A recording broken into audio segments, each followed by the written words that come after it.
Good morning, third graders. Today we are going to be thinking about cause and effect. What do you remember about cause and effect? Maybe pause this video and turn and tell a partner if you haven't already. So cause and effect tells us how one event leads to another. So while we're reading, let's take a second to think about our close reading prompt. Now, if you want, you can annotate on the slide in your Google Doc, or you could do it on Benchmark, or you could do it in your close read, whatever works for you. I'm going to read and annotate on the slide. Our close reading prompt today says to reread paragraphs 1 through 4. We're going to think about how does the sun influence the climate of and the amount of rainfall in the tropics. So I know that I'm looking for the word sun because that's the cause. Influence is going to tell me how the sun affects the climate. So let's start by looking in paragraph 1. Okay, I see it starts talking about the sun here, but I'm going to go back a couple of sentences to make sure that I'm not missing the main idea. Okay, so it says the weather in the tropics is mostly hot and humid.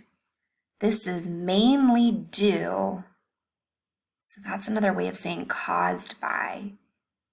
So I'm going to go ahead and underline that. This is mainly due to the tropics receiving more energy from the sun than other regions. So right here, I have found an example of cause and effect. They put the effect first. The effect is that the weather in the tropics is mostly hot and humid. And then they told me the cause is that the tropics receive more energy from the sun. So that means there's a lot of sunshine there. So I've already found one example of how the sun influences the climate. It makes it hot and humid.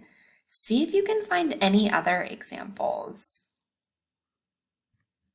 When you're done, then you're ready to apply it. This time, you guys are going to be looking for which sentence from the passage best explains the reason for rain and occasional thunderstorms along the equator. So this time, they gave me the effect, frequent thunderstorms, but I'm trying to figure out the cause. So if you look over here, you are going to notice that in paragraph 4, it does talk about the frequent showers and occasional thunderstorms. So I went ahead and underlined that for you.